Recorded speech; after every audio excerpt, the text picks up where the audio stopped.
Welcome to the Supply Chain Careers Leadership Podcast, and I'm your host, Chris Gaffney, and I'll be joined by my co-hosts, Mike Ogle and Rodney Apple.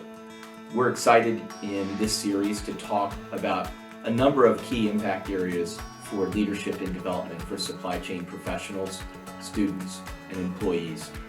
We're going to talk about how you can work more effectively as an individual to create your own space for development, how you can differentiate in the workforce, how you can chart your own path to grow and develop, and how you can guide your own career. So sit back and enjoy the ride. Welcome back to the Supply Chain Careers Leadership Series with Chris Gaffney. This is episode 2. We're going to cover the importance of work-life balance.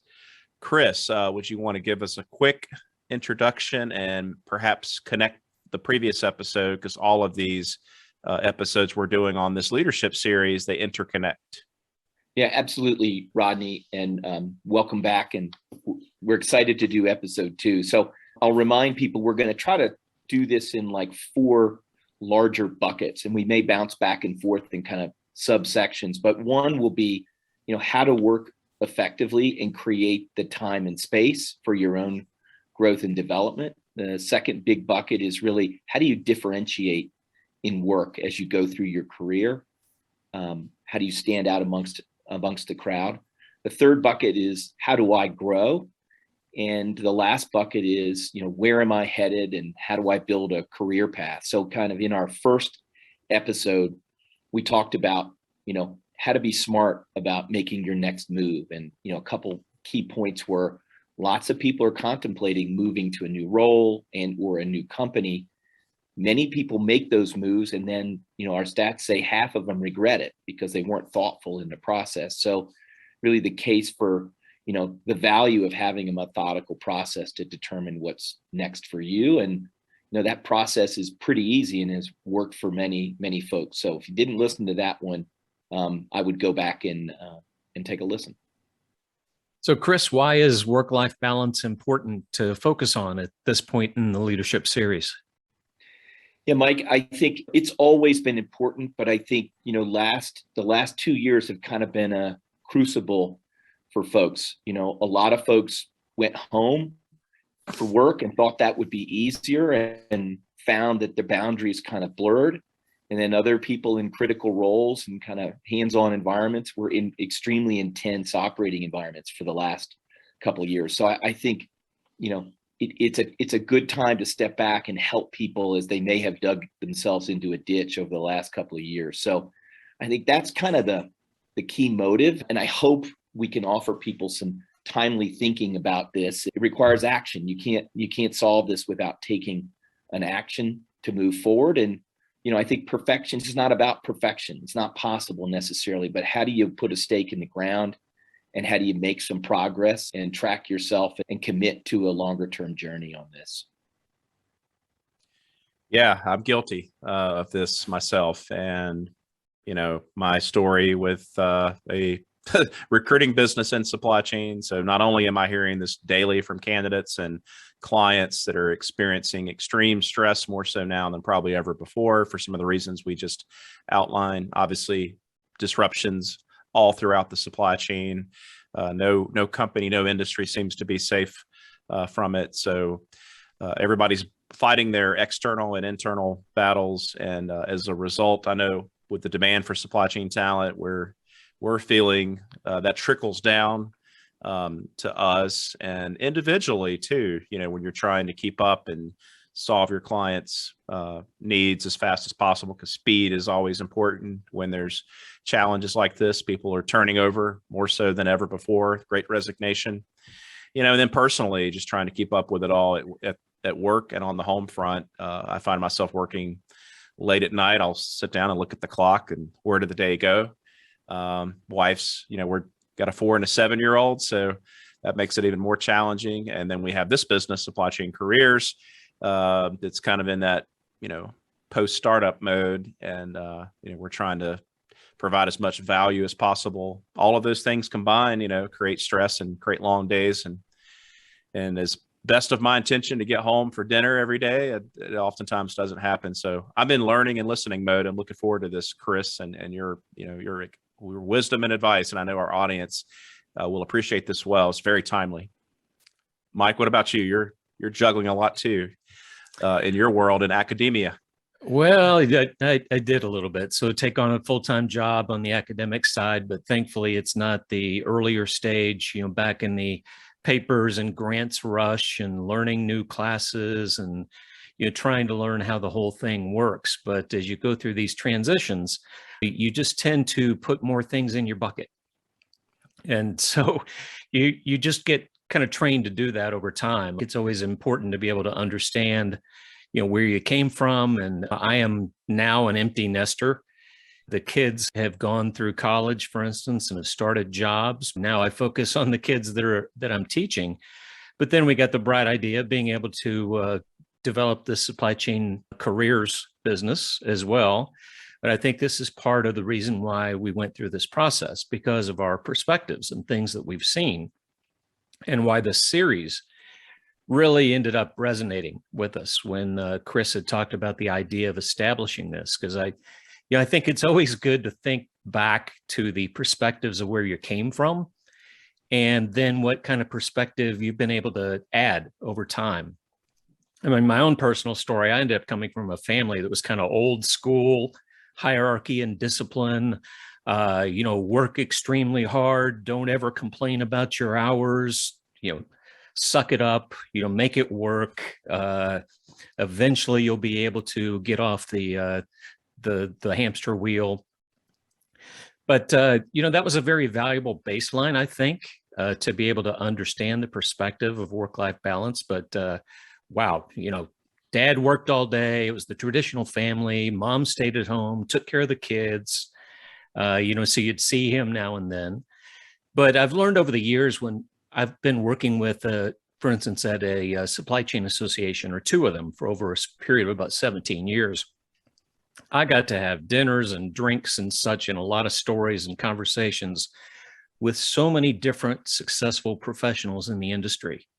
But you would tend to find out that there were many of them that were just, oh my God, it's tearing me apart, and I'm traveling all the time, and I can't keep up. And you hear, horror stories about things that happen with their families and even their professional life when they don't end up having that kind of balance. So to me, the ones that seem to be that next level of success were the stories, where they had, their happiness and passion was being taken care of. They had great stories to tell about their families, things that they did to unwind, how they made time in their lives, hobbies, what they were reading. You'd hear those kinds of things from them, and less about, oh, well, I've changed to my fourth position because it just wasn't really working out at the other place that I was at. They try to get out of those burnout-like experiences and be able to move on. So when I got into being able to hire and manage people, then that really changed my personal viewpoint. Being able to make them, you could ask them for a little bit more. If they knew that they were going to have these little, it was almost like putting it in a time bank. They were free to be able to ask for a little bit of balance back in their lives. So that's kind of the perspective that I've had and learned over time. Yeah, the struggle is real. So Chris, we're looking forward to you sharing your wisdom. I know you've coached and mentored people over the years, back to our time at Coca-Cola, where you spent a lot of years in supply chain leadership roles. And I'm sure our audience is anxious to hear how they can solve this problem that more people find themselves in than not. Yeah, I definitely have my own kind of motivation, just as you guys have talked about, as early in my career, did jump on the hamster wheel, Mike, right after grad school. My wife and I, got married right after school, had 4 kids in 6 years, and the race was on. And I feel like after, my first, 4, 6, 8 years of my career just went by like a flash, and I found myself in that mode. And I'd literally remember early in my Coke career driving home on a Friday night and then saying to myself, I could have just stayed at work and slept at work tonight and worked all weekend, and I still wouldn't have been caught up. and here I am trying to go home and switch gears and be a good partner and frankly, engage with my rapidly growing kids. So, I kind of, started early on in an ad hoc way, trying to say, how do I approach this? And, and I did it in an informal way early in my career. And that, that was helpful. I stepped back and I said, what matters to me? My wife and I talked about it, and said there may be trade-offs here, but I just don't think going through, your entire life like this makes sense. Like you, Mike, I watched my father do the same thing. And in the long run, I think, there were regrets there. And I kind of took an early, bold move and went to my boss at the time. And I said, I'm going to try to do this in a different way. We had people who gave back vacation. I said, I'm always going to take my vacation. I'm going to respect holidays because my family matters to me, but I'm going to commit to do my work and deliver results. And that was a big gamble, but, I was fortunate that most of my bosses, were supportive of that. So kind of that's how I dove into this space. Chris, now that we've established that value of work-life balance and that perspective, how does someone actually get started on the process? Yep. It's a great question, Mike. And like I said, I was,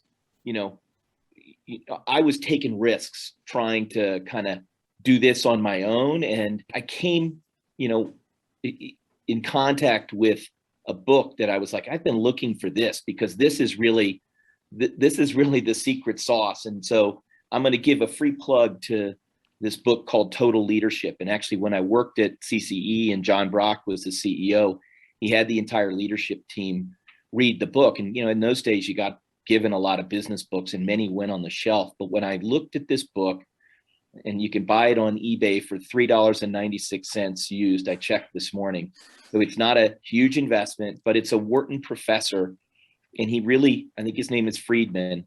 And he did this from kind of a research-based focused. And the cool thing was the case is that if you focus on the aspects of your life outside of work and get them in balance, you will actually be a more productive employee. So you can make the case to your employer that I will give you more if you will support me in this journey of getting balance across my life. So, that was kind of a really cool thing for me that I could grab that and kind of add some structure to something I'd been struggling with, for, frankly, 5 to 10 years in my career. Chris, as you talk about this book and your learnings, what are some of the common barriers that people face when they try to put this process or practice into place? I can imagine what they are because I feel like I'm struggling myself, but I'd love to hear, some of those common pain points. Yeah, I think, some of the common barriers are, what is my boss going to think, right? Am I going to be in a place where I'm going to be perceived as somebody who is less willing to commit or has lower aspirations? So I think that's a big one. The second one is, if there are not other people trying to solve this riddle, you may say, I don't have good role models, or I'm not in a culture where I'm going to be, supported as I try to do this. And, I may also be at what I consider to be a key place in my career. And, I'm trying to deliver significant results. I'm trying to get to that next big level. And so if I'm in the midst of this, firefight, how do I dig out with everything else that I've got going on? Those are the biggest barriers that are out there. And, and there may also be harder ones where you say, am I ultimately in an environment that's not going to allow this, that really may beg larger questions of saying, do I need to get to a different environment? So that maybe go back to podcast 1. So I think those are some of the common things that I think people struggle with when they're starting to say, I want to do something different in this work-life balance space. Sounds like we've established a lot of the why and some of the pieces of the work-life assessment, but Chris, how do you approach it as an overall assessment process? Yep. I think the first thing, Mike, is the process says break your life into 4 buckets. So number 1 is you, it's yourself, right? Number 2 is kind of your relationships, right? So it's your home, if you will, if you're in a partnership, you're married, got kids, etc. The 3rd bucket is community, and that's, everything else. It can be, it can be you're in the community orchestra, it could be your church, it could be all kinds of things. What are you doing to try to make the world better? And then the last bucket is work. And so the process basically says, where are you trying to get out of all of those 4 buckets? So that's really the starting point for the process, is to kind of look at your life in those 4 different quadrants. And when you look at those 4, and 3 of them are not work, where most people start their work lives and think, well, my work is 99%. Yeah, I mean, I think the essence of the process is, and I think back to the premise is, if you are not balanced in those other 3, you're showing up to work with all kinds of things that are barriers to you doing your best at work. Okay, if you frankly, if you didn't do the dishes, or you didn't help the kids with the homework, that's in the back of your mind as you're coming into the office, and it's limiting your focus. So, the whole approach says, how do I define success in those other quadrants? And it is definitely an individual process. We used to talk to employees about this, and we said, it's work-life balance as you define it. And this process is really about you defining what kind of harmony looks like in those other areas, actions to be able to achieve that. And then you can show up to work and be ready to deliver, distinctive results. So Chris, where do people, what do you recommend? Like, what's step 1? I mean, obviously you should take a deep dive into these 4 quadrants and kind of document what's working, what's not, what are the gaps, how do you take it to the next level? But what are the keys to success here in terms of step-by-step process? Yeah, I mean, I like the process. I followed it in various degrees of rigor, but the first step is always stepping back. And in their graphics, they'll say the first thing is to kind of be real and kind of step back and say, authentically, who am I? And so it actually is a bit of a self-reflection. So the process is going to ask you to kind of step back and say, where did I come from? Just like Mike, reflected what the environment you grew up in. What lessons were you taught, as a child and in home and in school early in life that kind of frames your own motivation, when you show up for work. I think the second piece is kind of your vision for your own leadership. Like, what do I aspire to show up as in my role as an individual contributor, team leader, whatever? What do I really want that to look like? I think a bit of inventory on kind of your core values that I think says what really matters to me, because balance means there are trade-offs, right? And we get into the classic discussion around how do you make everything work? There are choices. You are going to have to do fewer things. I recall early in this, when I talked about myself, at a time I was running and playing tennis. And believe it or not, one of my first big learnings after I reflected on this was taking physical care of myself was important, but there wasn't enough time for me to do tennis and running. And believe it or not, I put the tennis racket away 18 or 20 years ago, and I started running. But my values guided me in that decision. So I think that whole first step is really just an inventory of what really matters to you, because I think that's going to guide how you prioritize the few things that matter in each of those quadrants. So that's step 1. With that kind of reflection of what matters for you, then I think you have to then look at how do you be a whole person, right? How do you then act with integrity? And I think that's where you have to say, what expectations do people have of me? And then, what expectations do I have of others? And the book says stakeholders, but at work, it can be your team, it can be your boss. At home, it can be your wife, it can be your kids, other frankly, people in your network? And then, kind of how do you see your life as kind of a system or a set of things that you can change and influence? And then thinking about, how are you going to go about a communication process on this? As I said, I sat down with my wife, we talked about it. I sat down with my boss and we talked about it. And I ultimately talked to my team about it. And this goes back to, one of the things I said of one of the barriers was cultural barriers. And so, part of what I learned in this section was I went public with this, right? I made a commitment to my boss that I will always deliver on results if you will be supportive of me trying this.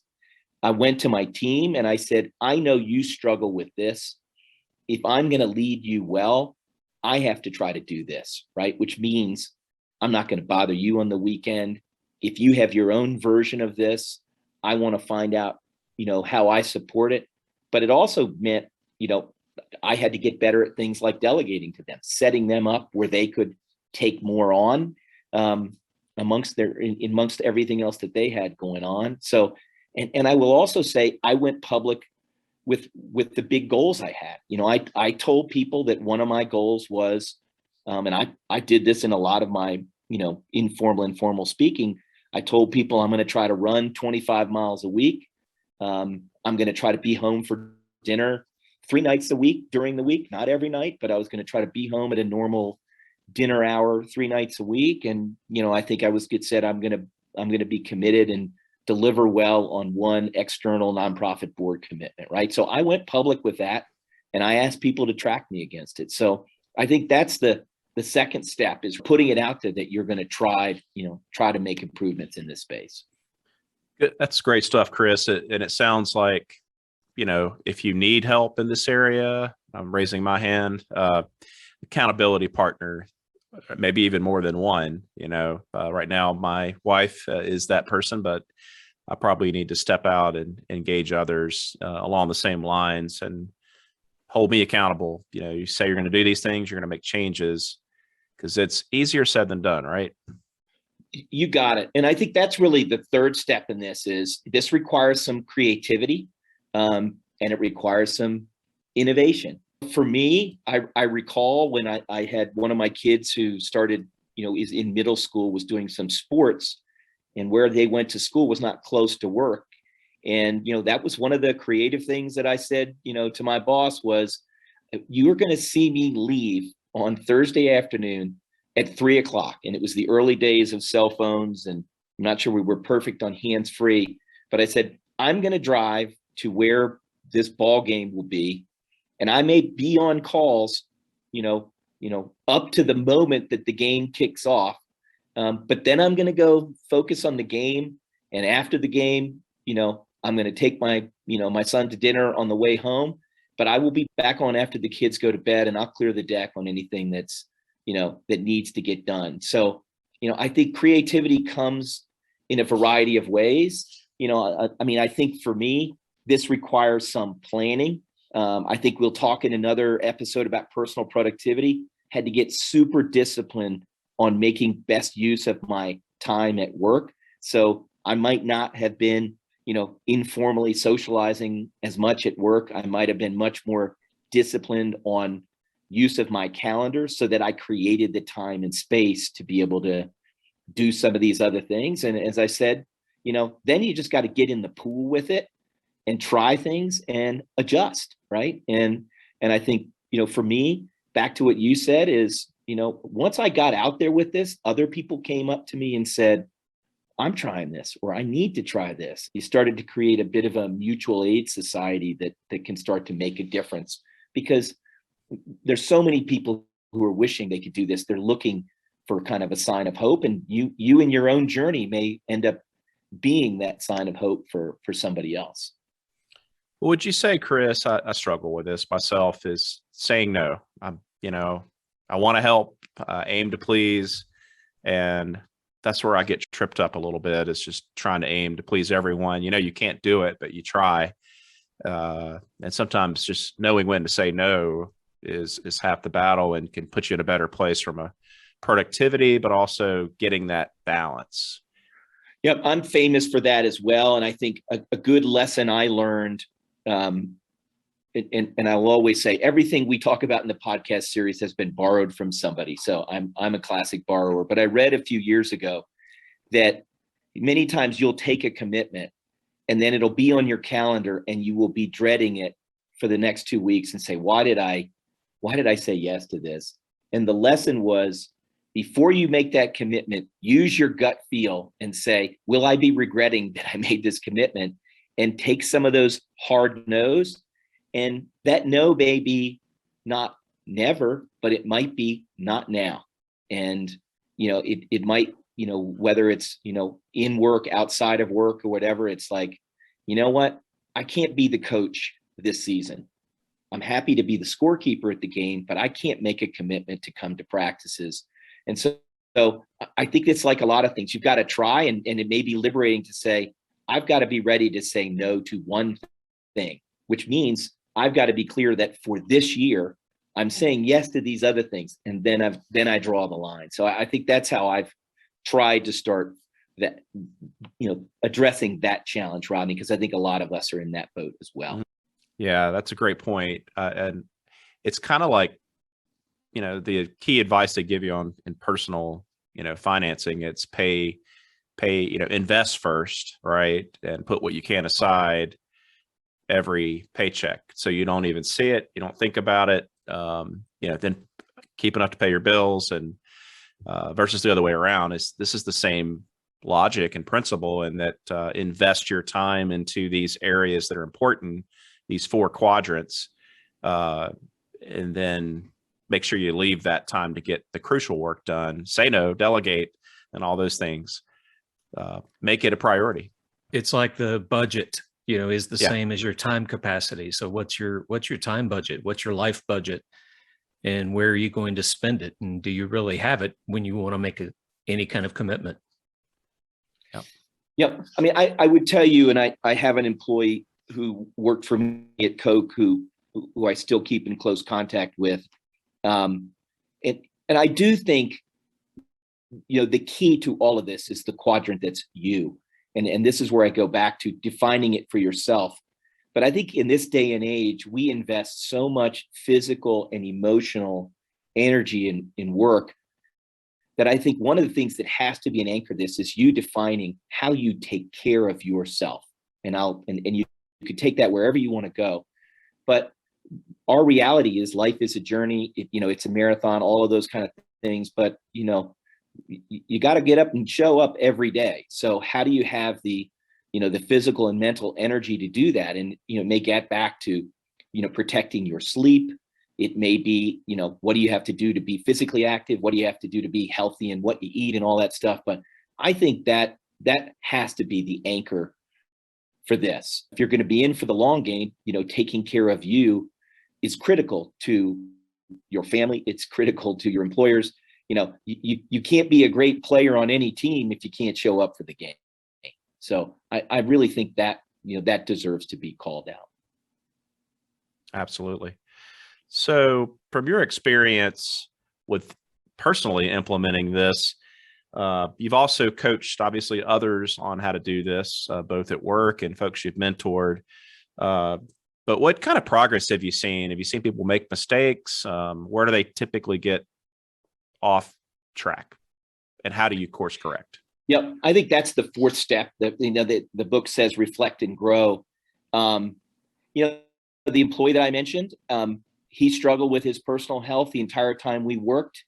And the last year he put his foot down and he said, I'm going to prioritize me. And when we had his development plan conversations, he was a great performer. I said, all I care about is you taking care of you. And you define what that means.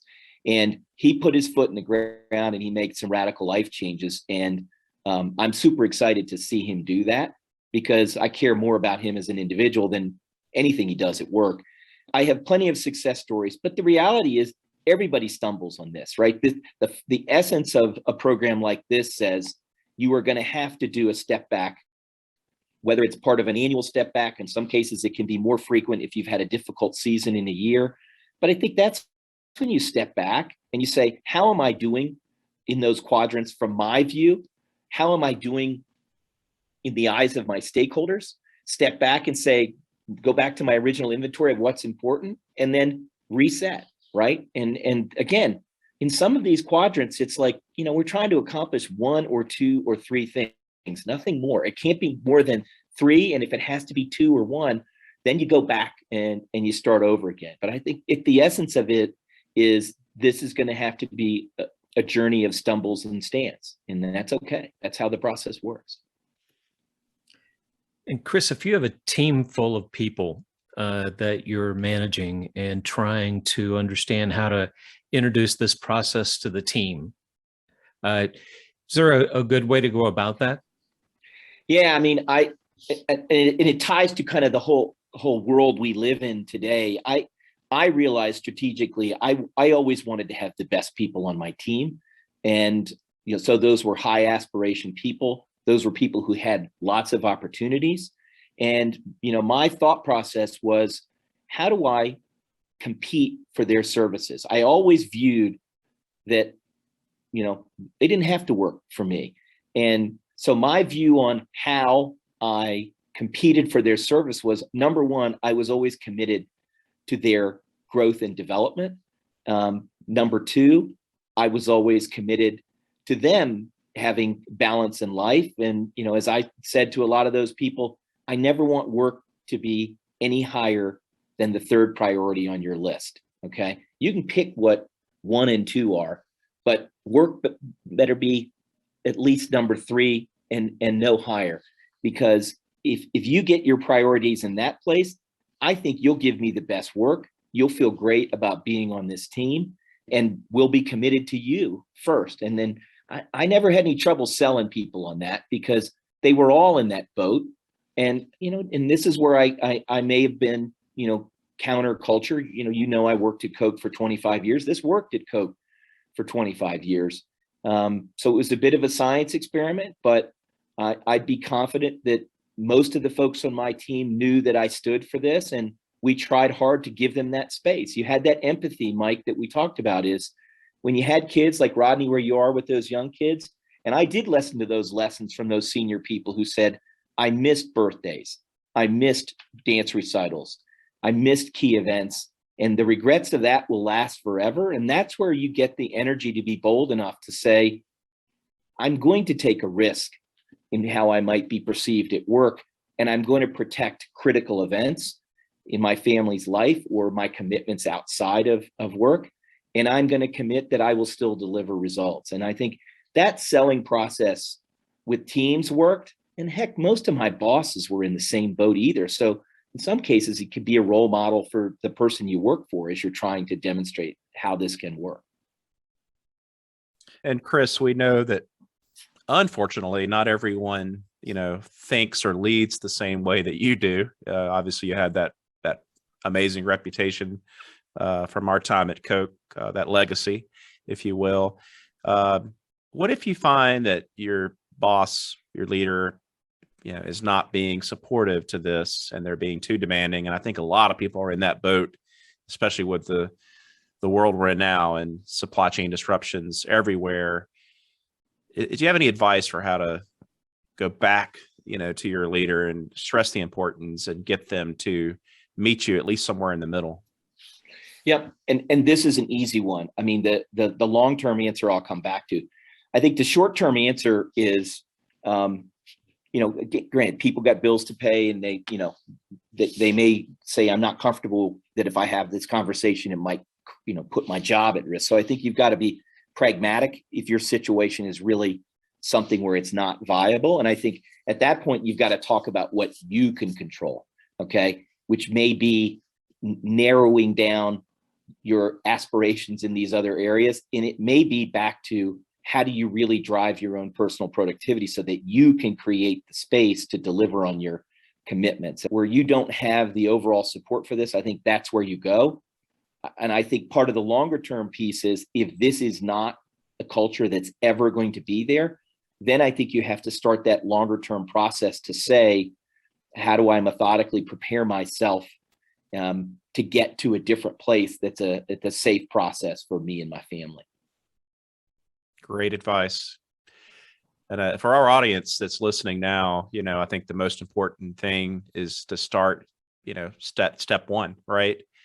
And put the plan in place. I am committing to doing it. Maybe we could check in on these next future episodes and see how I'm doing. But I'm definitely making that commitment, and this has been very valuable for me personally, and hopefully it is for our audience as well. Chris, where are we going next? I know we're trying to tie all these and connect the dots because they all are important for leadership. It's not just people leadership, it's yourself. Obviously, the work-life balance, reflecting where you want to be at the height of your career, and reverse engineering the steps like we talked about in episode 1. But what do you have on deck for the audience? I think we've got an interesting one next time. I'm going to go and we're going to dig into the overall concept of self-awareness and how do you find the blind spots in your own life. There used to be those cars that said objects in the rearview mirror are closer than they appear, but if you didn't have those rearview mirrors, you couldn't see that blind spot on that left quarter panel behind you. You need help to see those blind spots, and in many cases, I know myself and I know many other folks went through a lot of their career before they realized that they were doing a lot of damage along the way without realizing it. And I think we'll have some fun times talking about how I came to some very humbling realizations to that. So we're going to dig into how do you become open to feedback? How do you start soliciting that feedback? And how do you get to a place where you can be self-aware in the moment and course correct in real time? Like we've always talked about, how do you use your network so that you've got resources to constantly make you aware of that? And how do you use that to kind of grow and lead with humility? So this should be a good one as well. Excellent. Thank you, Chris.